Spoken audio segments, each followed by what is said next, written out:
Em nome do Pai, do Filho e do Espírito Santo. Amém. Coroa da Santidade. Teologia profunda demais para o ser humano. Origem. Começo esta sessão citando as palavras do grande padre Joe Aritello, falando de almas que receberam revelações particulares. Quem não ficaria admirado ao ver a maravilha das luzes e a sublimidade dos conceitos das almas enriquecidas pelo Espírito Santo?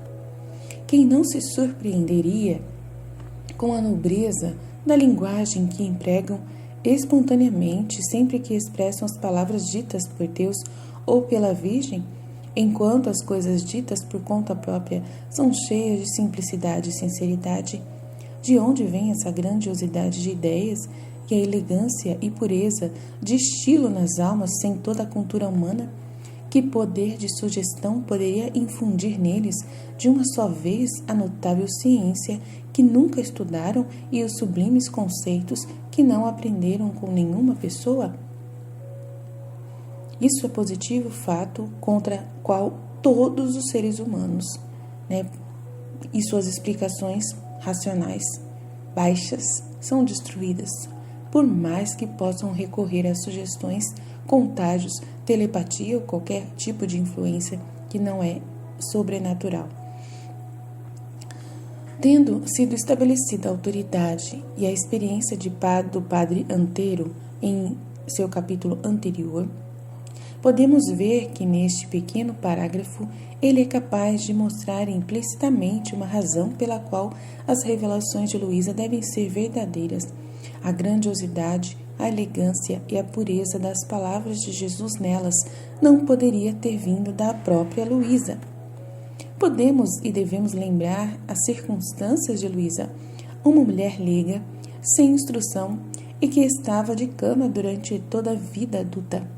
Agora, alguém pode se esforçar para fugir da clara conclusão que essas circunstâncias apontam insistindo que ela aprendeu verdades profundas da vida espiritual em suas muitas visitas a seus sacerdotes, diretores espirituais, mas essa evasão falha imediatamente quando se considera que o surpreendente grau de perfeição espiritual e teológica em suas transcrições das palavras de Jesus para ela é evidente no primeiro volume, que ela escreveu no início de seus conhecidos sacerdotes.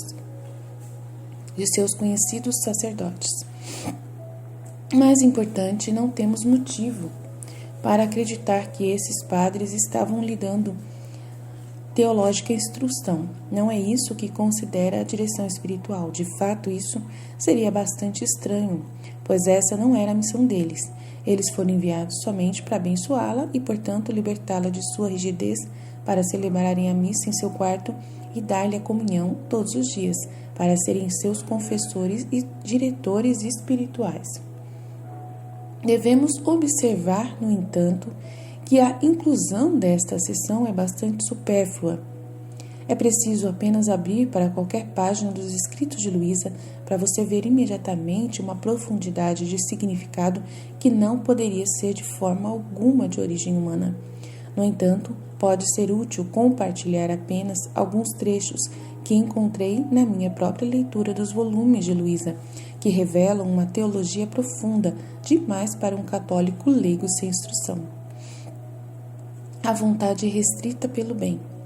Embora este continue sendo um tópico contestado, os melhores filósofos ensinam com razão que a vontade, como faculdade da alma direcionada ao bem, é ela própria restringida por esse fim, ao qual encontra sua própria natureza fixada.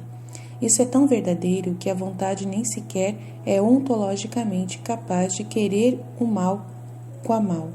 Isto é, não pode querer um mal porque é como um mal, mas apenas por causa da busca de algum bem ligado a esse mal, pois de fato nada pode consistir inteiramente no mal absoluto, na medida em que o mal é a privação de uma devida perfeição. Agora, não entenda mal, isso não significa que não há mal. ou que o mal é apenas aparente. Significa simplesmente que todos os atos maus consistem em desejar um bem menor em contradição a outro bem maior. Como, por exemplo, um assassino psicopata que mata pelo prazer dele está desejando o bem do prazer em contradição ao bem maior da dignidade da vida humana. Mas isso também é uma questão filosófica e teológica bastante técnica. Não é com razão abordado em nada além de tratamentos avançados de assuntos relacionados. Apesar de sua natureza avançada, está claramente contida nas palavras de Jesus e a Luísa, pois o vemos dizer: minha filha, eu sou amor e fiz todas as criaturas amarem. Seus nervos, ossos, carne são tecidos com amor, e depois de tê-los feito com amor, fiz o sangue fluir em todas as suas partículas, como se as cobrisse com uma roupa, a fim de lhes dar a vida de amor. Portanto, a criatura nada mais é que um complexo de amor, e ela não se move senão por amor. No máximo pode haver variedades de amor, mas é sempre amor que ela se move, por amor que ela se move. Pode haver amor divino, amor a si mesmo, amor à criatura, amor mau, mas é sempre amor. Nem pode fazer o contrário, porque sua vida é amor, criado pelo amor eterno e, portanto, levou ao amor por uma força irresistível. Então, afinal, mesmo no mal, no pecado, deve haver um amor que levou a criatura a fazer esse mal. Jesus e fé. Jesus não tinha absolutamente nenhuma fé e nenhuma esperança. Pode-se escandalizar-se ao ler essa declaração, mas é perfeitamente ortodoxa e de acordo com os ensinamentos da Igreja, pois a fé requer a ausência da visão. E Jesus, sendo Deus, vê tudo, mesmo em sua natureza humana. Ele cerra verdades divinas tão claramente que a fé não era possível. Esperança também não. Requer possuir aquilo que se espera, mas Jesus, sem nada que uma alma no céu tenha, sempre teve a visão beatífica desde o primeiro momento de sua concepção. Portanto, ele não podia esperar o que já possuía. Esses ensinamentos não são exatamente o Catecismo 101, na verdade. Quase nunca são abordadas, exceto nos cursos avançados de pós-graduação em Cristologia, aos quais Luísa não teve acesso. Portanto, não surpreende saber que um dia Luísa orou a Jesus para tomar sua própria fé inocente. E, por mais compreensível que fosse essa oração, Jesus não hesitou de corrigi-la, como vemos na seguinte passagem. Eu estava orando de acordo com meu modo usual, para fazer o que fizer como se estivesse fazendo com nosso Senhor e com suas próprias intenções. Então eu estava recitando o credo e, sem me dar conta, estava dizendo que pretendia ter a fé de Jesus Cristo para reparar tantas crenças e impetrar o dom da fé para todos. Naquele momento ele se mudou para o meu interior e me disse: você está errada, eu não tinha fé nem esperança, nem podia tê-las, porque eu era o próprio Deus, eu era apenas amor. Nesse caso, ela tinha que orar pedindo a fé de Nossa Senhora. Aqui, novamente, vemos uma advertência de Jesus de que, com todas as outras considerações à parte, é altamente improvável que tenha vindo da imaginação de uma mulher leiga sem instrução. A exaltação do casamento e a família. Na década de 1920, décadas antes da teologia do corpo, tornar-se isso ensino popular, a teologia do corpo do Papa São João Paulo II, nas suas revelações, exaltaram o casamento cristão, mais do que qualquer coisa que eu já vi naquele período. Falar tão bem do casamento não teria sido uma tática prudente de um fundador da década de 1920, que desejava ter suas próprias imaginações consideradas por outras pessoas na igreja. Nessas revelações, de fato, podemos ver que essas palavras são proféticas e, acima de tudo, certamente não inspiradas demonicamente. Jesus diz a Luísa: o casamento foi elevado por mim a um sacramento, a fim de colocar nele um vínculo sagrado, o símbolo da Santíssima Trindade. O amor divino que encerra, assim, o amor que reinaria no Pai, Mãe e Filhos. A concórdia, a paz, era simbolizar a família celestial. Eu deveria ter na terra tantas outras famílias semelhantes à família do Criador, destinadas a povoar a terra como tantos anjos terrestres, para depois trazê-las de volta para povoar as regiões celestes. Chamar casamento de símbolo da Santíssima Trindade vai ainda mais longe do que a famosa descrição de casamento de São Paulo, como simbolizando o vínculo entre Cristo e sua Igreja. Exposições teológicas sobre a dimensão trinitária do casamento e da família tornaram-se mais populares recentemente nas obras de teólogos como o Dr. Scott Hahn. E estes são verdadeiros ensinamentos que edificam grandemente a Igreja.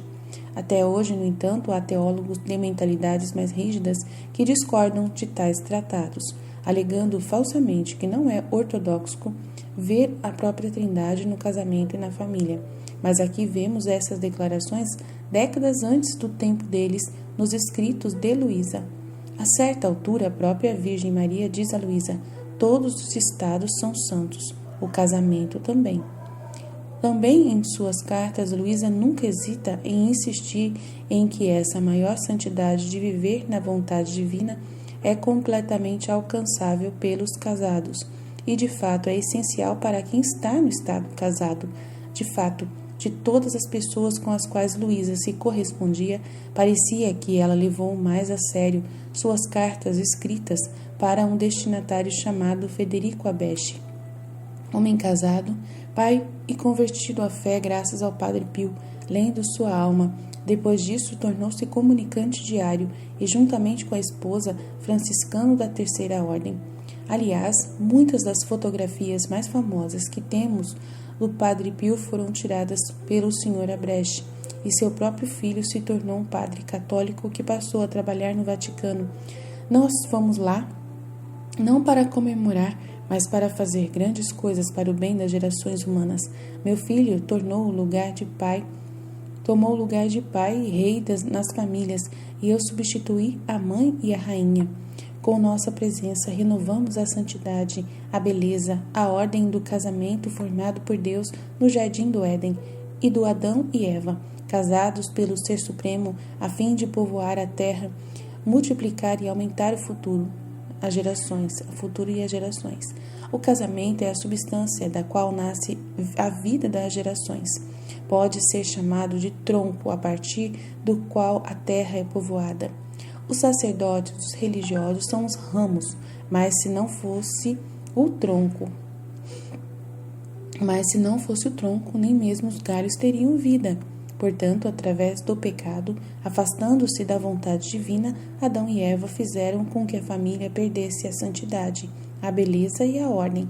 E eu, sua mãe, a nova Eva inocente, juntamente com meu filho, fui reordenar o que Deus fez no Éden. Eu me constituí como rainha das famílias e impetrou a graça que o Fiat divino reinaria neles, para ter famílias que me pertencessem, e eu poderia ocupar o lugar da rainha no meio delas.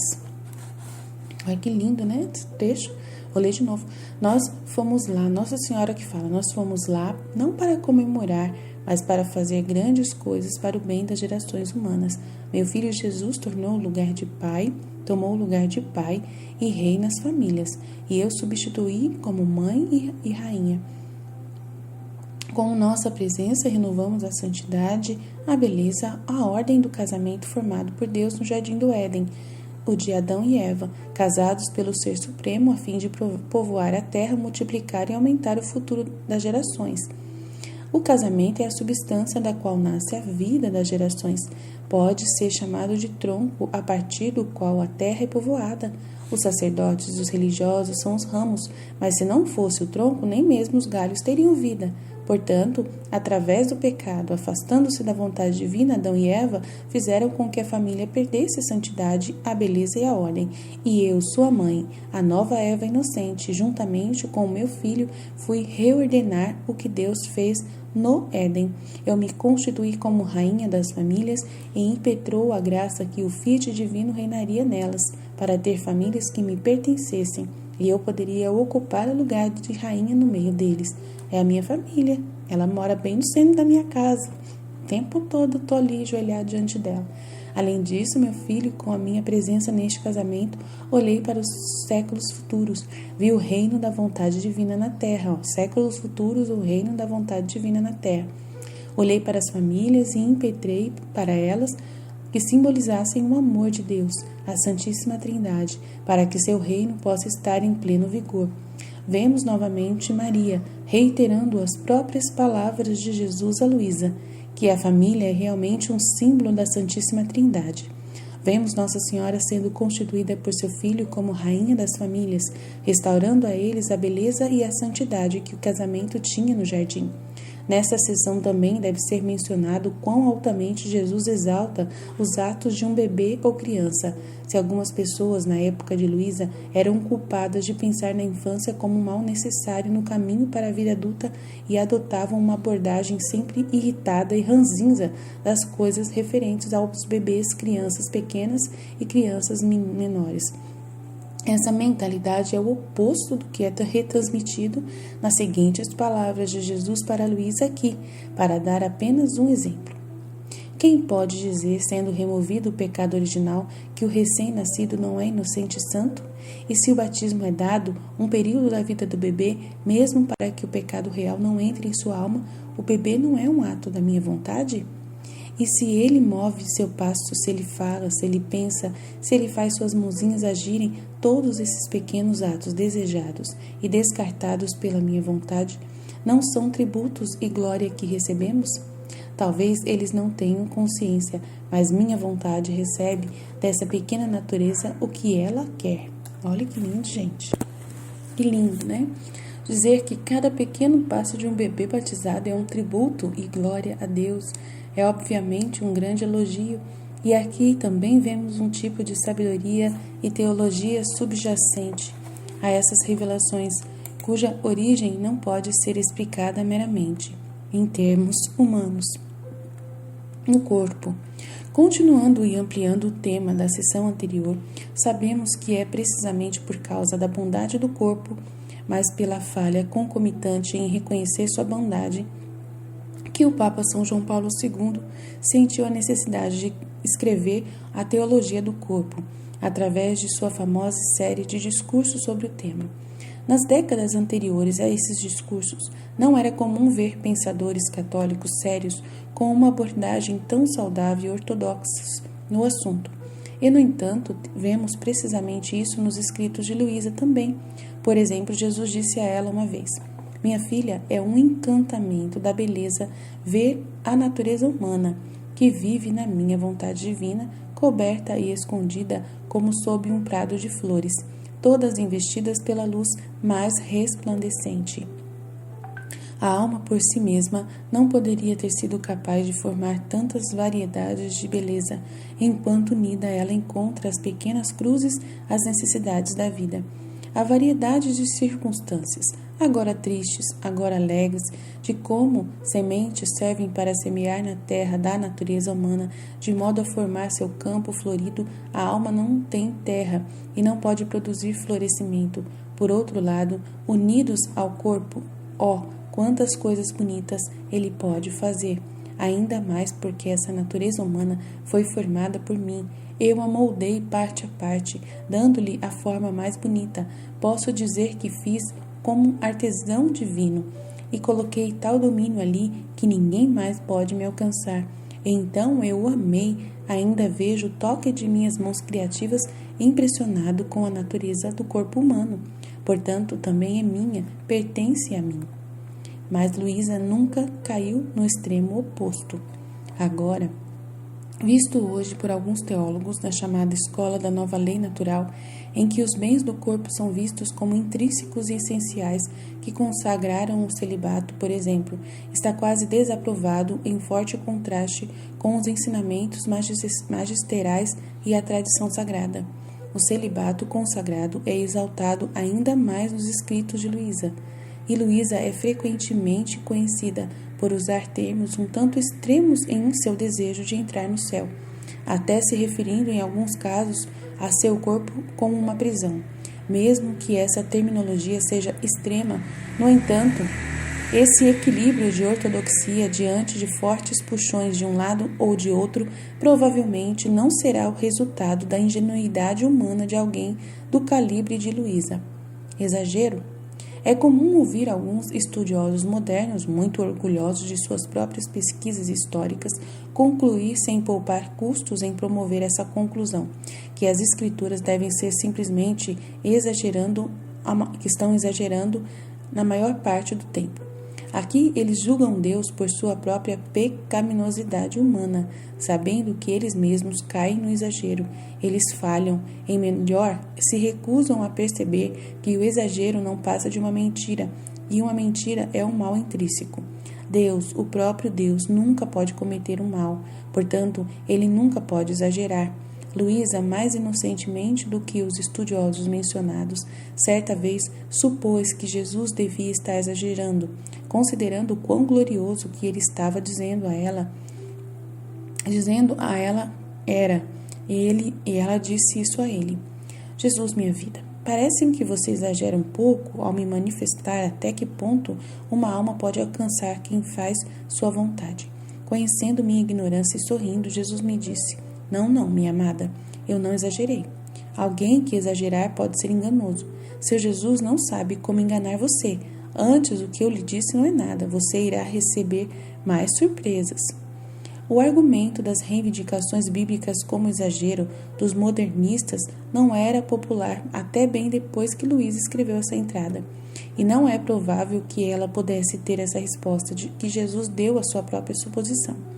A ortodoxia perfeita em Mariologia.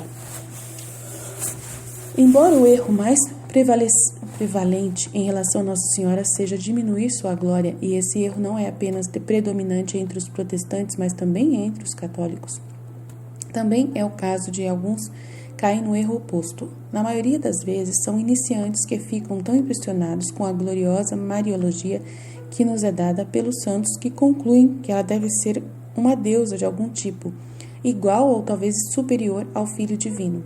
Mas essa descrição, é claro, não é verdade, e as palavras de Jesus a Luísa são, ao mesmo tempo, a mais glorificadora de Nossa Senhora que será encontrada em qualquer lugar, enquanto também é perfeitamente ortodoxa nessa glorificação, nunca caindo em nenhum tipo de abordagem idólatra de Maria. Jesus diz a Luísa: E como minha humanidade possuía não apenas a plenitude de minha vontade, como sua própria virtude, mas a própria palavra, assim como o Pai e o Espírito Santo, como consequência de nossa inseparabilidade, superou de maneira mais perfeita Adão inocente e meu irmão, muito a mamãe. De fato, neles era a graça, em mim era a natureza. Eles tiveram que atrair luz, graça, poder, beleza de Deus.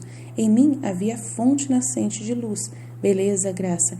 Então a diferença entre mim, como natureza, e minha própria mãe, como graça, era tão grande que ela permaneceu eclipsada diante da minha humanidade. Aqui vemos que Jesus sendo a vontade divina por natureza, e Maria tendo tudo que Deus tem pela graça. Não é somente alguns pensamentos posteriores, distinção que na verdade não significa nada significativo. Pelo contrário, é uma enorme distinção com enormes implicações, tendo que a natureza de Jesus chega ao ponto de eclipsar a mãe dele. Paixões em Jesus. A questão da natureza das paixões na humanidade de Jesus, embora debatida por muitos teólogos e filósofos, ainda falta uma resposta completamente clara. Nas revelações de Luísa, vemos o caminho ortodoxo estreito sobre essa questão percorrido perfeitamente. além de qualquer coisa que ela própria pudesse conceber independentemente. Por um lado, temos paixões claramente predicadas de Jesus. Para citar apenas um exemplo, ela ressalta que a felicidade é real nele, dizendo: e nos sentimos 2 vezes mais felizes, não porque não somos felizes sem a criatura, pois em nós a felicidade é a nossa natureza, mas porque vemos a criatura feliz em virtude da nossa vontade. Se aproxima de nossa semelhança, ama com o nosso amor e nos glorifica com as nossas próprias obras. Sentimos que o poder criativo de nosso Fiat nos reproduz e forma nossa vida e nossas obras na criatura. Coisas dessa natureza são frequentes nas revelações de Luísa. Isso sem mencionar a repetida tristeza que Jesus expressa a Luísa como verdadeiramente experimentada por ele diante da pecaminosidade do homem e de sua própria necessidade de castigar. Mas, por outro lado, temos entradas nos escritos de Luísa, como o de 9 de fevereiro de 1908. Aqui lemos as palavras: não há paixões em mim. Alguns leitores consideram isso uma afirmação franca de que Jesus Cristo é absolutamente sem paixões, mas isso está incorreto. Em nenhum lugar essa entrada inteira indica que é o próprio Jesus quem está falando diretamente.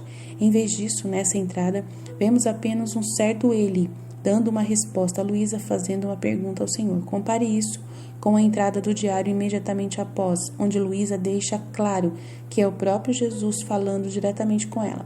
Combine isso com o fato de que em outros lugares nos escritos de Luísa, Jesus deixa claro que ele tenho paixões. Por exemplo, quando se trata de ela querer me amar, nunca fico descontente, porque o amor é a minha primeira das minhas paixões. É o número 1 das minhas paixões, que afirma que Jesus tem amor como uma de suas paixões e também implica claramente, isto é, que outras existem, né, que devem outras existirem. Se é a primeira, então vem outras. O que isso parece dizer, então, é que a natureza divina do Senhor é completamente sem paixões. A natureza divina do Senhor é completamente sem paixões. Mas a pessoa humana de Jesus, na medida em que a segunda pessoa da Trindade está hipostaticamente unida à natureza humana, tem paixões, num sentido. E o sentido é este: eles são pró-paixões. De fato, esse é um insight cristológico completamente ortodoxo e tomístico. Também é um que não recebeu muita atenção em 2008. Foi publicado um trabalho acadêmico intitulado As Paixões da Alma de Cristo, por um professor de teologia, Dr. Paul Gondreu. Em sua descrição, vemos este livro faturado como um recurso inestimável para estudantes e estudiosos de teologia. Neste estudo pioneiro e inigualável, Paul Gondreu quebra o silêncio da bolsa tomista sobre esse aspecto particular do pensamento do médico angélico, do doutor angélico, iluminando as fontes da doutrina de Tomás de Aquino sobre as paixões de Cristo. Pois na Suma Teológica de Aquino, parte 3, questão 15, artigo 4, corpus, vemos que de fato havia paixões em Cristo, mas eles eram completamente diferentes dos nossos, de 3 maneiras importantes. Primeiro, no que diz respeito ao objeto, uma vez que essas paixões muitas vezes tendem ao que é ilegal, mas não é em Cristo. Em segundo lugar, no que diz respeito ao princípio, uma vez que essas paixões em nós frequentemente impedem o julgamento da razão, mas em Cristo todos os movimentos do apetite sensível surgiram da disposição da razão.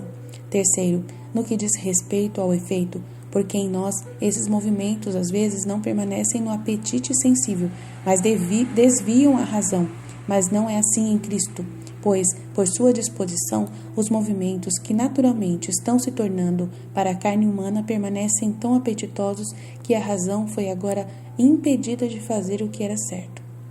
Em muitos outros lugares, ao longo dos escritos de Luísa, vemos essa abordagem equilibrada, ortodoxa e tomista das paixões em Cristo, cuidadosamente mantida em um grau que teria sido impressionante se visto mesmo nas obras de um teólogo. Limbo e paraíso. Como todos os cristãos sabem, Jesus disse ao bom ladrão sendo crucificado ao lado dele: "Neste dia você estará comigo no paraíso." Ao examinar os vários lugares em que os católicos e os cristãos discutem esse incrível ditado sobre Jesus, encontra-se todo tipo de tentativa de interpretá-lo. visto que de fato parece estranho por várias razões, entre elas o fato de os portões do céu não terem sido abertos até a ressurreição de Cristo dias depois, e parece estranho para alguns que o bom ladrão São Dimas não gastasse muito tempo no purgatório. Você encontrará algumas pessoas que emitem grandes especulações sobre pontuação, imaginando se talvez a frase "neste dia", devido à ausência de pontuação no grego original, na verdade não seja mais do que um lembrete necessário de que Jesus disse que em o dia que ele disse o que disse, não o que Dimas estaria com ele no paraíso. Esse não é o caso. Outros se perguntam se por paraíso Jesus quis dizer purgatório. Ele não o fez. Outros, ainda observando que Deus está fora do tempo, fingem que qualquer afirmação que tenha algo a ver com o tempo e os assuntos divinos estão de alguma forma isentas das restrições da lógica. E eles não são. A maioria das pessoas, no entanto, simplesmente confessa sua confusão sobre esse ponto. Mas Jesus, com poucas palavras, esclarece perfeitamente a Luísa. Com a minha presença, o limbo se tornou o paraíso. O desânimo, juntamente com todos os justos que morreram até aquele momento, desceu ao limbo. Também Cristo, após a própria morte, desceu ao inferno, que obviamente não é uma referência do inferno literal de punição eterna habitado pelos demônios e pelas almas condenadas, mas sim é o mesmo limbo em que Dimas estava prestes a entrar e descer. Mas tendo o véu de sua carne temporariamente deixado de lado, a glória da presença de Jesus não estava mais oculta, e sua presença no limbo, portanto, imediatamente transfigurou inteiramente no paraíso, no exato momento em que ele entrou. Isso torna as palavras de Jesus a Dimas literalmente verdadeiras. Como de costume, é altamente improvável que Luísa tenha entendido esses assuntos com seu intelecto. Eu mesmo nunca imaginei uma coisa dessa. Eu nunca questionei isso. Nunca questionei. Para mim, o Dimas ia estar no céu mesmo. Nunca questionei, nunca perguntei sobre o purgatório. Mas por que Jesus falou isso? Ele não vai pro purgatório. Nunca, gente. Como que pode, meu? Realmente, o que ele tá falando é claro. Claro, eu sou uma pessoa que eu ainda penso alguma coisa. Luísa, ela é mais novinha que eu ainda nessa época. Começando a escrever tudo, era só Jesus mesmo falando com ela. Não tinha como ela... Impossível. Né? Uau! Livre-arbítrio e visão beatífica. Os teólogos católicos de espírito ortodoxo ainda debatem se existe livre-arbítrio para os abençoados no céu. O enigma não é difícil de simpatizar. O céu deve significar segurança absolutamente garantida para toda a eternidade. Essa deve ser uma realidade metafísica que não pode ser mais desfeita, pois um círculo pode ser enquadrado enquanto ainda é circular. Obviamente, garantir essa segurança não é difícil para Deus onipotente, mas não seria de admirar que, por sua concessão, significasse, por definição, que a liberdade de nossa vontade é aniquilada. A vontade de permanecer livre não significaria, pelo menos concebivelmente, algum dia escolheria se rebelar e assim condenar-se ao inferno. Jesus responde isso a Luísa. Você está em uma condição que é quase semelhante às condições do abençoado no céu. Eles não perderam seu livre-arbítrio. Este é um presente que dei ao homem, e seja o que for que der, uma vez, nunca retiro. A escravidão nunca entrou no céu.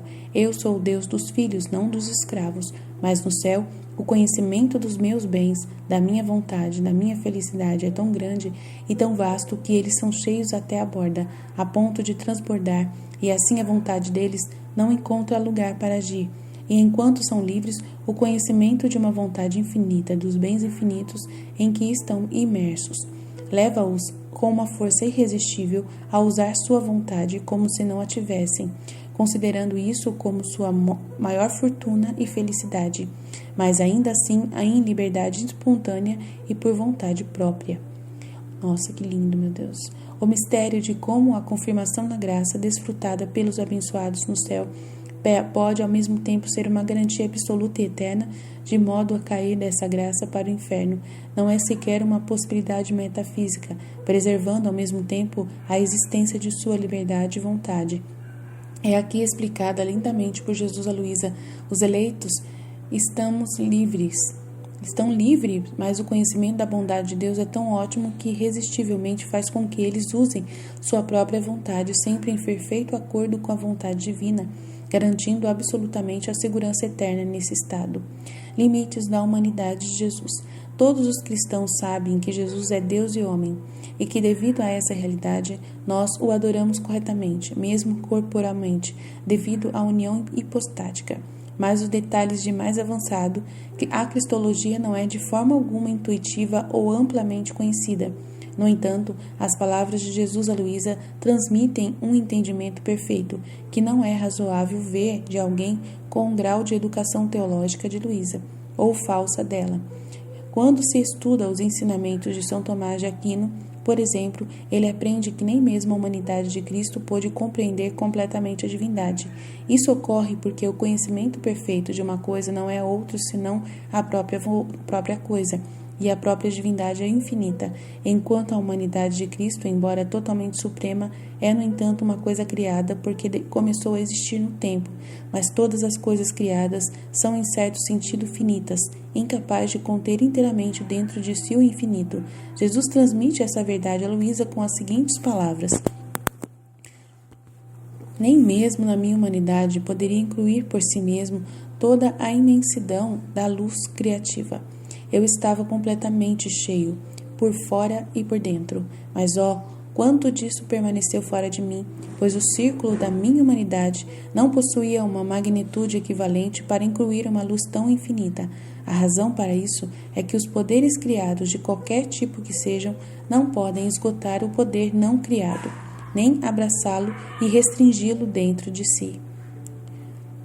Limites da humanidade de Jesus. Nem mesmo a minha humanidade poderia incluir por si mesmo toda a imensidão da luz criativa. Eu completamente cheio por dentro e por fora, mas quanto disso permaneceu fora de mim, pois o círculo da minha humanidade não possuía uma magnitude equivalente para incluir uma luz tão infinita.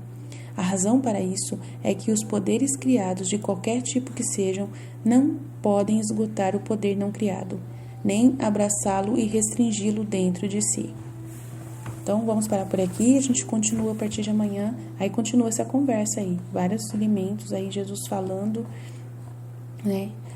Então, tem bastante elementos aí pra gente poder continuar, amém? Jesus, eu confio em vós, Fiat.